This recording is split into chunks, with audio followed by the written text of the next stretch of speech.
there. Welcome everyone to the OGM podcast. Today we're going to dive into the great minds of people in our industry and a leadership thought like AI thinker that is truly a visionary. And he's the founder and CEO of Think Labs AI. And Think Labs is a revolutionizing company that is critical to our energy industry and infrastructure because AI is going to change the game of everything.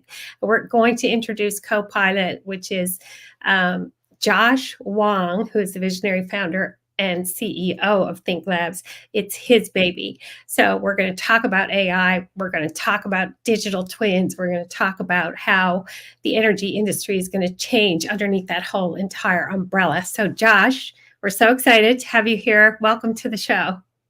Thank you so much, Tina. Great to be here with you all today.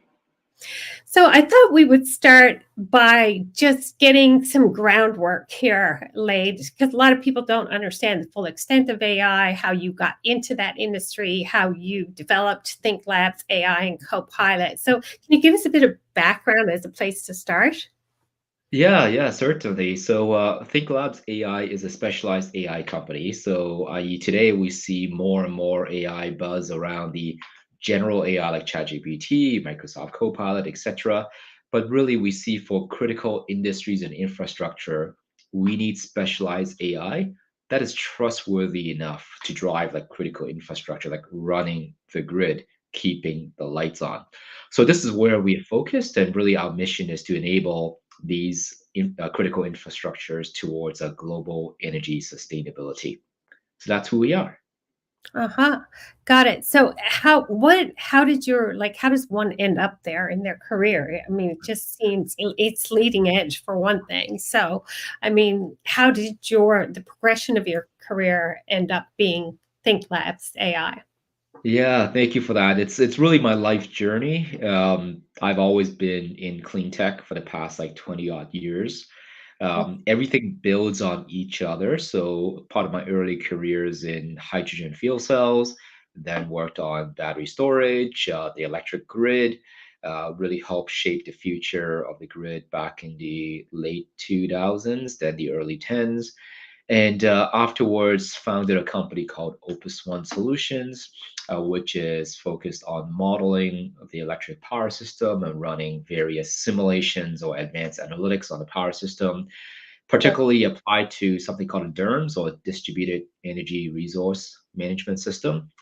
Then Opus One grew, and we actually exited to GE back in the end of 2021, early 2022. And so afterwards, really for me was, hey, as a founder who has just exited, where am I placing my energy into? And I Mhm. realized that my job is not done. The energy transition is by far being complete. We haven't actually, I think we have just beginning to step on the pedal a bit to in Mhm. terms of enabling the energy transition.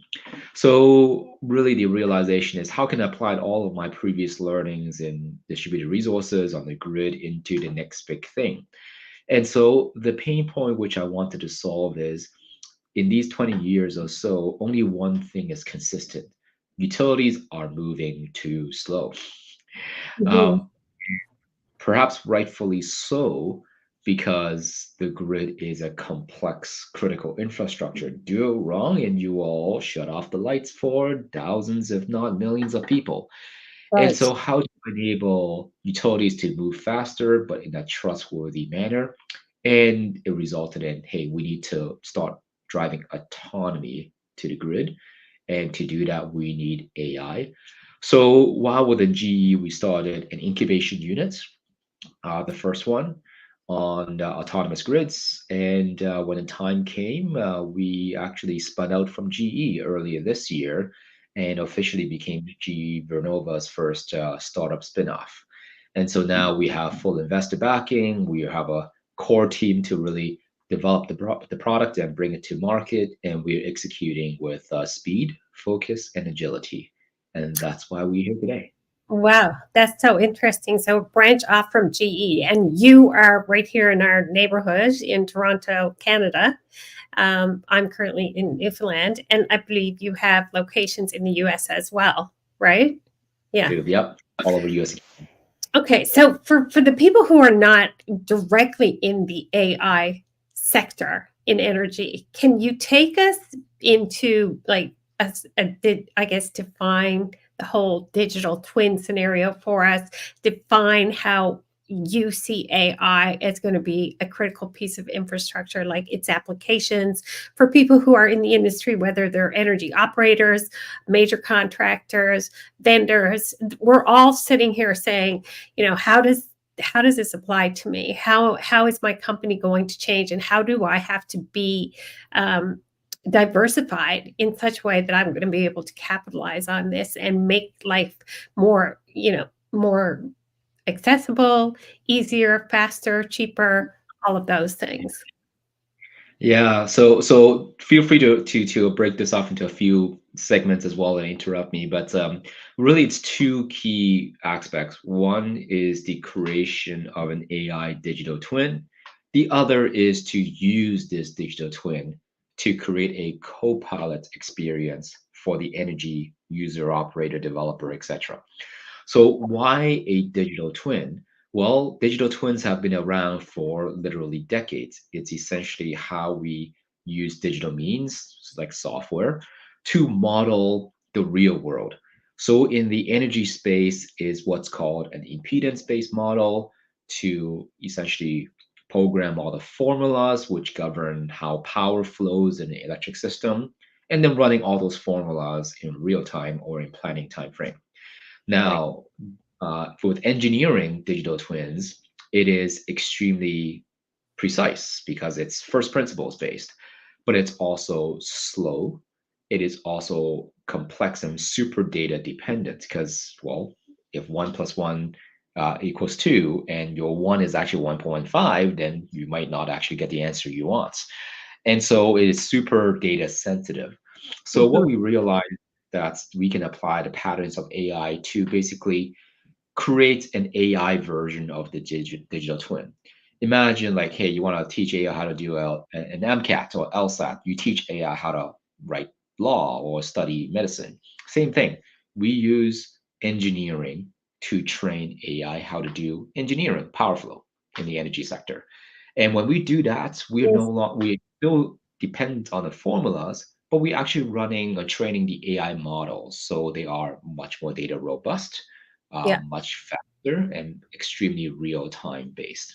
And so that becomes the evolution of the next foundational layer for decision making.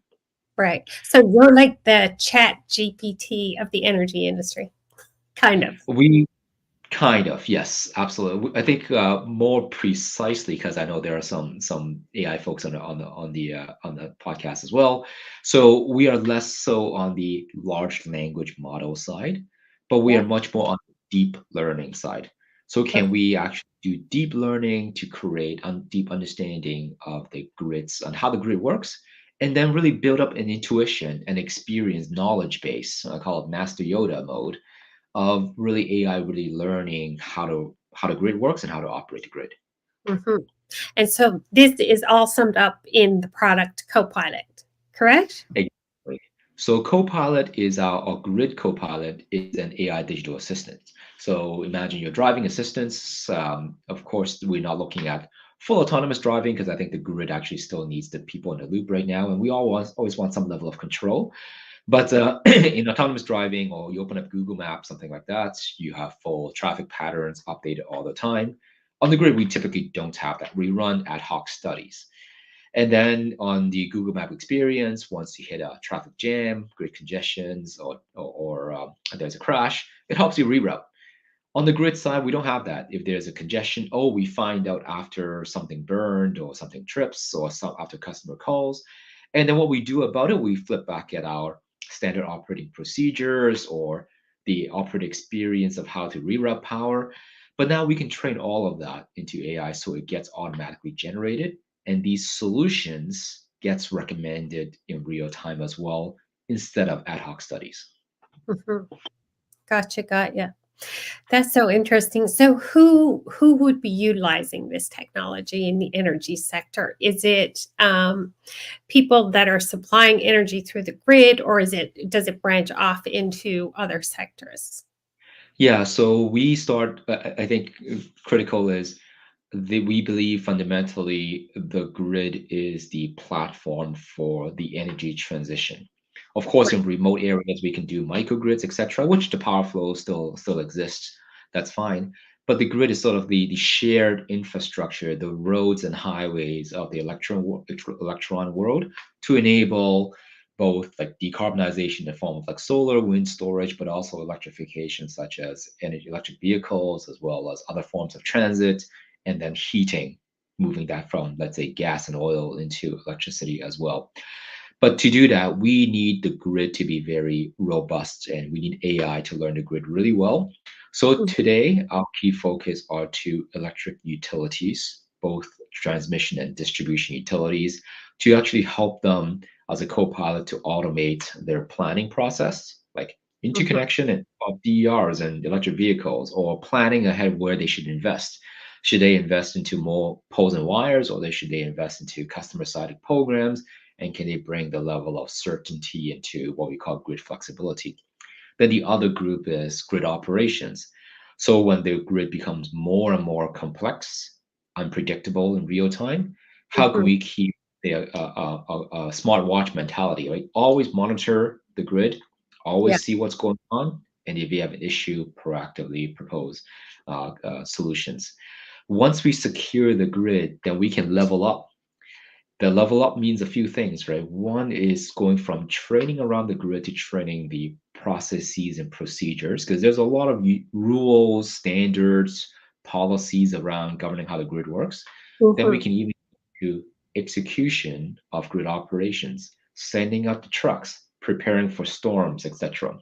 But now to the non-utility community, what's the near-term value is actually interconnecting with the grid. Right now, that is a massive problem, and interconnection queues is probably the most pointed to pain point or constraint to accelerate like energy or clean energy development projects. It's very long, takes anywhere from like a year to even 3 years, and it can be very pricey as well. And it's like a big Rubik's cube. Once somebody comes in or drops off the queue, pretty much everything has to be restudied again. And Right. so that process can indeed be automated. And so imagine a user experience where I'm a big EV, electric vehicle charging hub developer, comes in, instead of writing a whole bunch of paperwork to the utility and waiting 6 months for a response and then a huge bill afterwards, you get an immediate like trained AI to say, hey, I have grid capacity here or I don't. Perhaps you should connect in this other area instead. You might want to have a flexible interconnection contract, or you should consider a battery storage to go along with your project.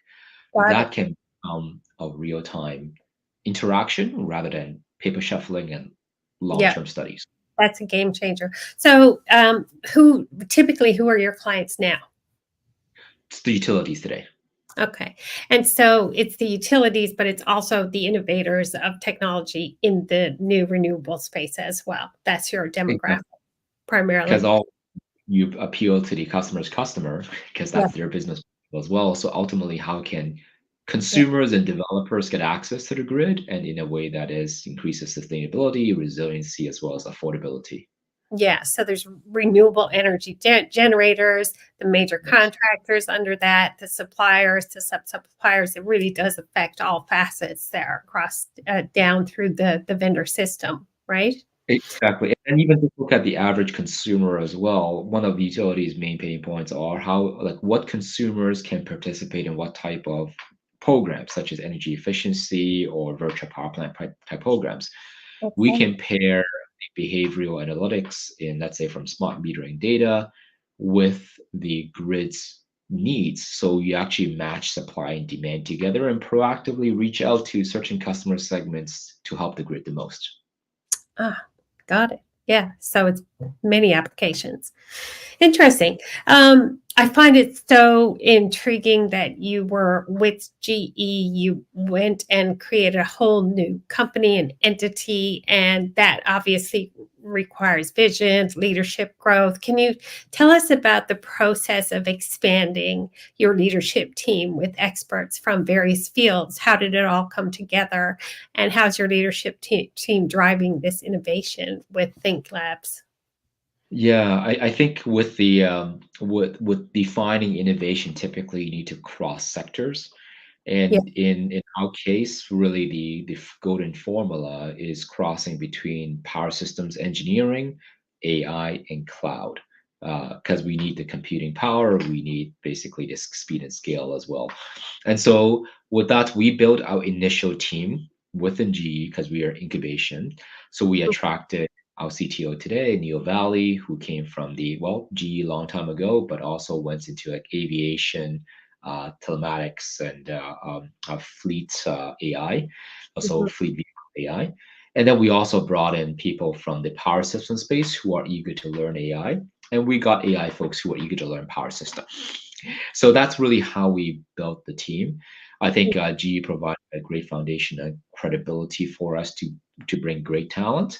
And now, as we and after we spin off, we have the ability to attract an even more like startup crowd where we can go aggressively focus and be agile and move with a lot of speed and passion. Interesting. So, as your leadership works in those various sectors, energy, aviation, transportation, that kind of thing, what do you feel are the most exciting developments or features that we're going to see from Think Labs Copilot in the next year or so? Yeah, I think what's cool is it actually works because there's not a lot of tools, or if we can even reference any, who are using AI to actually do like fundamental grid computations Right, um, from an AI first approach and to apply that into an agentic AI, basically AI being an agent to work with the operator and the grid. So we're really the first commercial entity, and we really bridge between the academic research space yeah, with the commercialization go-to-market space, and that's really a specialty of Think Labs as well. One interesting example is in my previous life, we've tried to solve something called real-time state estimation for years. State estimation meaning that the grid have so many what we call nodes and lines. It's a big tree, a humongous network, but hmm, we can only see with measurements and visibility a very very small aspect of it through something called SCADA or smart meters. So with that small level of measurements, degree of measurements, how can we best estimate or calculate the rest of all the other parameters, the voltages, the currents of all the lines, all the nodes, all the phases? So that's state right, estimation. The estimation for distribution systems like the last few miles in a physics-based, like traditional math, has never proven to work well. It is just too much guesswork. The engineering formulas are too sensitive, so it doesn't converge well. With gotcha. AI, we actually solved it in 2 months, and it keeps improving and improving, and we're achieving really, really good accuracy right now. So we've Mm, shown that we need something where we need to be far more data robust, sort of build again that intuition about how the grid works, yeah, pre-train off different grid scenarios, and literally run humongous territory, like entire utility service territories in a matter of seconds. It actually works. So really, we think that AI is the key to automation and autonomy as we move towards this next decade of grid evolution. that's really incredible. I mean, it is going to revolutionize everything from training to integration, application. Like, uh, it just boggles my mind because it's almost like the sky's the limit, you know? It's like I can't even begin to comprehend all the different ways that that is going to change the future of energy. So just to double click on that point, right? Because there's a lot of we call it specialized AI, but we are not a small niche singular application within the utility process. We Mm, actually want to hit something a lot more foundational. So instead of learning language like ChatGPT, we learn power flow. yeah. So we can actually have actually proven that we can do foundation models or transfer learning Mhm. with grid power flow. What it means by that is the use cases actually span all the various use cases that requires utility power flow today, whether it's planning, whether it's DER management, real-time grid operations, those who want to connect to the grid. And that pre-trained foundation model of grid powerful can actually be opened up as a data platform. So if universities want to do it or national labs want to run additional applications on top of that, we absolutely can. You mentioned training as well. That's another very interesting use case that utilities have highlighted. In the Mhm. past, training textbooks, some grid simulation software, but now we have ability to essentially create a surrogate of the entire grid and all its complexities and play out completely playable grid in front of operators in training or engineers in training. And so it goes way deeper than what we have seen, especially suitable for, like, again, all the complexities and unpredictabilities that's coming our way. Wow. So I guess this is predictive modeling for energy distribution. Is it kind of like, I guess is there an interpretive modeling where you can see in real time in 3D animation? Can you extend it at that level? Yeah, so we spend multiple time frames. We only limited by computational time. So really, from a look ahead planning, we Yeah. can do like high quality, like every 15-minute interval plans for the next 10 years across the entire grid and update that on a every few hours basis. So Wow. that's working on. The other is absolute real time in terms of, but you still utility centralized, so seconds. So the utility control room every few seconds, and we have a fresh analysis of your entire system, horizontally parallel compute all these parameters around the grid. We are doing that as well. Third is actually, if we train all this intelligence in the AI format, can we deploy them decentrally, let's say in the field and as intelligent substations or community energy, which today it's very trivial. We cross a threshold, we trip, people go out of power. That's how we protect the grid. But Right. now, if we want to actually manage the dynamicism of the grid, going from just on off to active energy management, we can Mhm. actually take all AI and we are actually still working with a few folks to actually deploy these as localized intelligence, so they become like mini controllers that can look at on a modular format, look at energy power flow on the grid and optimize it locally. It also works well for cyber as well, because one of the security hit vectors are, if you hit the telemetry or the communications link with the control room, the grid goes completely in just pure protection mode. But if Mhm. you have centralized intelligence deployed decentrally, you can start actively bringing back and making much more intelligent decisions when you get an attack. Interesting. And can you ask it to say, okay, tell us how, in terms of the whole new renewable energy mix, can you say, okay, how much biogas are we going to need at this time? How much solar? How much wind? How much? Tell us the peak performance model for this energy sector in this particular province, say Newfoundland Power. What do you need? Or in globally, because as you know, we have a world energy crisis, especially in Europe. Can it work to facilitate those solutions? So I'll give you a few examples of actual use cases that we are doing. For example, you can ask us, hey, tomorrow, do I expect a lot of sun? If I do, where am I going to hit congestions on the grid, or what's my electric vehicle type of forecast? And where, when, how much, and the degree and magnitude of the issue, and what type of solutions can I have? So again, it's grid constraints, congestions. The other is what ifs. So what if we need to move towards 100% renewable? What if we have reverse power flow?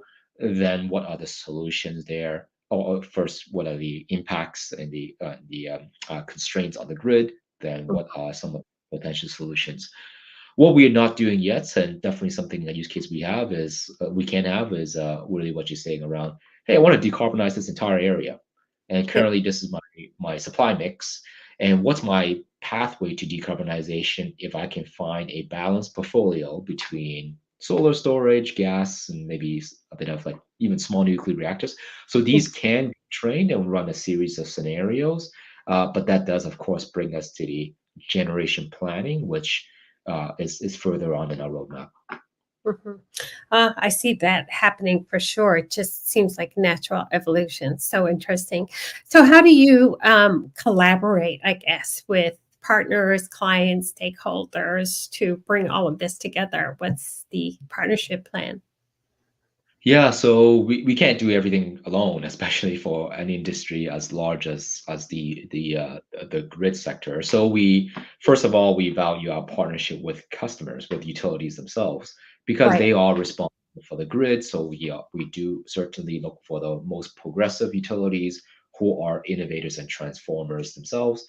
Mhm, And they are there. I think this industry really have shifted in the past probably 10, 15 years or so, and many of them are eager to go through major cultural transformation and digitalization to mhm. change. The other are the big incumbents. So something we learned from my past company, Opus One, is startups can't do it alone. Like the strength of incumbency is so strong in this place. For Yeah. example, GE Software, where we spun off from, their software manages about 40% of the world's grids. That's a lot. Mhm. And vendor, and their products basically generate about one third of the world's electrons. That's a lot. So it's best to team up rather than completely just be a standalone island. So the incumbents are second. Third, I would say, are the systems integrators. So they are there day in, day out. For example, the Accentures, PwCs, the various engineering firms and other consultancies, because they piece all the data sets and the systems together. Like utility enterprise systems are super complex. They can be a whole bunch of duct tapes and spider webs. And so being able to work through them in their digital transformation pathways, that's always more effective. Last but not least, I'll say the hyperscalers like the Amazons, the Microsofts, the Googles of the world, because ultimately everything relies on computing power. And so having them to look at their cloud strategies, and this becomes a big source of differentiation and value to actually bring in the use cases to push towards further data in the cloud and computations in the cloud. So they are great partners to have as well. Oh, interesting. Yeah, I can see how all of that interplays. And what about when it comes to like security, trustworthy systems, having transparency? I mean, this is a high stakes environment, and Yeah. how does that all play out? Yeah, so I think that's brings us into the core or the heart of our uh, intellectual property, which is physics informed AI. Hmm. So we teach AI how to do math and physics that's specific to the engineering world. Can we Yeah, set the right guardrails around? Because we have guardrails, right? If voltage should not pass beyond 125 volts or so in your home, then don't. So I think because this industry has been so well engineered out, the guardrails can very readily be imported into the AI space. And also there's this notion of like humble AI, which is we only execute our AI in the areas where we know we have been trained. Because if we ask AI to do something that it has not been trained, it's like asking a 7-year-old to drive my car, and it will only end up in a disaster, right? So right. we really need for the grid that's where we are trained, what it's worked for. But then when it's trained, it is essentially becomes the expert engineer. And so we can run that with scale and in real time. Hmm. So that makes it very effective. So in terms of the AI models itself as well, that it does mean we are more specialized, which also means we are not relying on the pre-trained large language models. We are more looking at specialized custom deep learning models to even foundation models for specific utilities. What that also means is we mentioned cyber and trust, but how much can we cross learn from utility to utility, or Right. can a rural location be trained with a uh, metropolitan area because the nature of the circuits are different?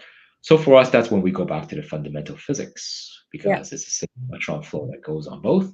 But we refrain at all from training cross utility boundaries. Hmm.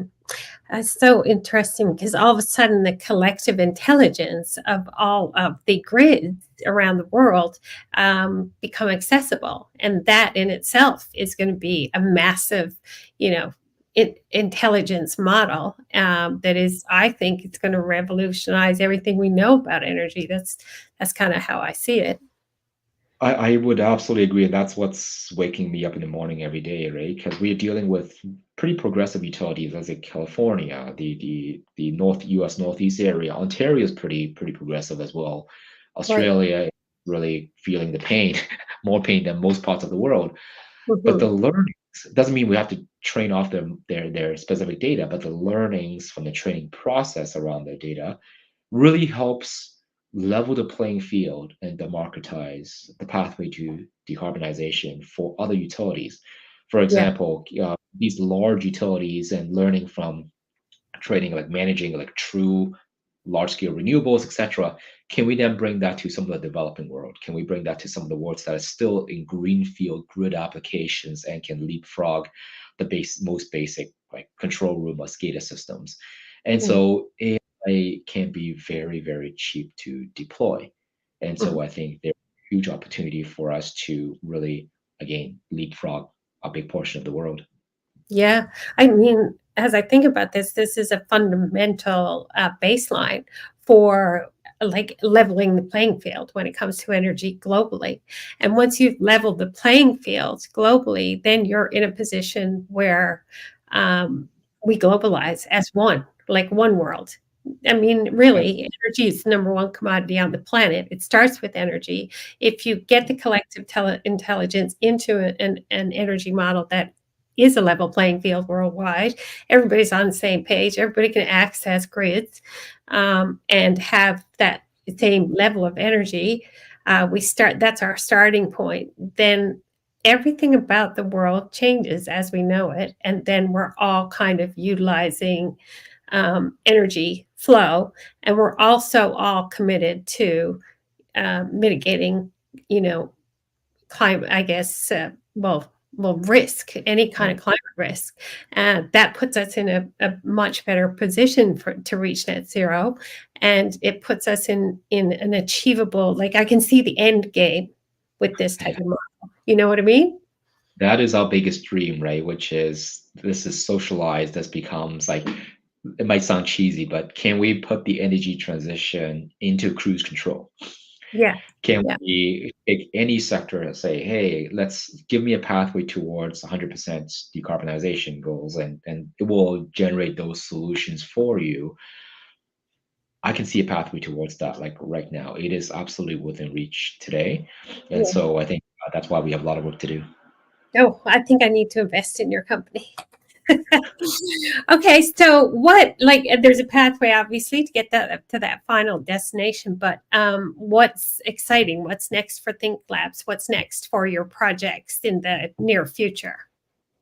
Yeah, I think so. So the Think Labs we spun out early this year. We are busy with our product releases. We're busy with our innovative customers. So what's interesting for us is we're beginning to see, I think, quite some market receptivity and pull Mhm. for things that we thought would be too innovative, aggressive just 5 years ago. Like utilities really looking at let's workshop together to pave a way to the control room of the future where we have co-pilots for pretty much all the like fundamental tasks inside a control room. Right. Let's look at the area to automate. Let's look at the next 3 years and basically batch, like continuously update and process all the energization requests for electric vehicle charging or for heating, new loads, etc. So I Mhm. think these use cases are really trailblazing for the rest of the industry as well. We've got a saying in the utility space where, or the grid space, where nobody wants to be first, but everybody wants to be second. And we have noticed that people are actually stepping up to be firsts more than anything I've seen in the past 20 years. And Mhm. so just imagine the next waves of second of people following as we really take this into scale. And also utilities is actually pretty it's we have another one, right? Utilities like the power to death, but also I think once they trust something, the path to scale is quite of a step function. It's like even asymptotic. Yeah. So you show because it's all driven by regulatory or policy timelines as well. So Mhm. if you actually find the killer app or actually prove your value, going from a small community of pilots to entire regional rollouts, that's Yeah. within a matter of like one handful of years. We're not talking about 10 years. Mhm. So the average utility larger size will hit 3 to 5 million customers. We have proposed previously a project which brings in enough of a consortium to cover 20% of the US population. These type of like hyperscaling effects do exist. Mhm. It is hard, it is niche, but it like the pathway is there. It will be done. Wow. Whole different way of looking into the future for sure. It's like shifting everything I know about energy. For people who are, just embarking on this whole world of the AI space, especially in critical industries, what advice do you have for people that are aspiring entrepreneurs, startups, innovators that are getting involved? Like, what you've taken the journey. What can you share with them about how to proceed? Yeah, yeah, thank you. I think a lot of folks, well, this is a no secret, but have been sprinkling AI on Mhm. everything and expect magic to happen, as if hey, use the buzzword and then you get a lot more sales, etc. But I think it's already hitting back. Like it's not picking up with those vertical use cases. So really, my suggestion would be focus back to the fundamentals. What is the use case? What is the business case? How are Mhm. you disproportionately transforming traditional processes? Because if Right. you're just doing software, software for the grid is really complicated. So really the differences I would say is software is humans learning complicated software and utility space is uber complicated. Machine learning or AI is machines learning the world. So machine taking on that complexity rather than human being. And so we got to understand where the traditional processes are, where we can bring in this level of transformation. And I think that will be most effective. The other is continue to look at the intersection of the skill sets, which I mentioned as well, like a vertical specialization skill sets with like power systems engineering in my case, with AI, with cloud. I think the future has to reside in this overlapping space. Yeah. I get curious about this last question here now. With all this technology transfer and innovation coming in so quickly, how do universities and, when you go to get your engineering degree and you're like involved in the science of it, like how it's almost like the technology is faster than the education. How does it keep up? Or how do we create an environment for people to learn to implement and apply AI at this level? Because our institutions seem almost obsolete in that model. It's it's to your last comment. Interestingly, I've seen most of the masters and PhD grads, their thesis, at least in the power system engineering space, they increasingly have, at least the ones that we have scanned, almost all of them have theses where they bring in AI into power systems. So I Right. think the more like higher order education, the post secondary side or post grad side is definitely embarking on it. Can it make its way even earlier? I think we absolutely should. And the other way is the market adoption of it. So here a lot of utilities saying, well, we don't have a lot of data yet to start training AI. We're going to do all this stuff first, or we need all our staff to be trained first before we start whatnot. But I think how you started the conversation, right? Think glass is my baby. Think about AI as the baby as well. It doesn't. It's not something that we just grow up and sell to a lot of people. I think Right. each company, each utility, each user needs to start growing their own babies. So I think the key is to start early, Mhm. understand the processes and practices around AI, but Yeah. begin to train. I think as long as you get your feet wet and beginning to train, the Mhm. AI will grow more and more mature and it will become more and more transformative. Yeah. And from what I've seen about my own experiences with AI, it's less about the doing and more about the asking. Like it's asking more higher evolved intelligent questions of the AI system. And then, so in that inquiry, you can get a really crappy answer if your question is not formulated correctly. But if you start to architect questions where the system can actually provide you with more than you ever thought possible, an open ended query, for example, that's when things really start to snowball and get super interesting. Absolutely. It's always getting the why, right? Asking good questions is always takes even more intelligence than sometimes preparing the answers. Yeah. So I think, and that goes back to like why we need strong use case as well. Like, what are you exactly asking AI to do? If you're Right. not clear about yourself, if you're not clear about the ask, you don't get a good answer. And that's when it becomes too generalized or starts hallucinating. But if you're Yeah. very prescriptive, you know exactly what you want, it actually does it really, really well. Right. Well, I've got to clue up now because we're almost out of time, Josh, but it's been an absolute pleasure having you on the show today, learning from you, understanding your world. I think what you do is so, so, so interesting. So, for our listeners who want to learn more, make sure you check out thinklabs.ai. So, that's thinklabs.ai. And thank you for joining us, Josh, and sharing your insights and evolving worlds through AI. It's a game changer for sure. Uh, Thank you, Stephen. Here, has been a pleasure. yes, indeed. For all of our listeners, thank you for tuning in. Until next time, keep pushing the boundaries of the envelope of energy of AI and solving our climate change issues. I'm your host, Tina Olivero. Until next time, over and out.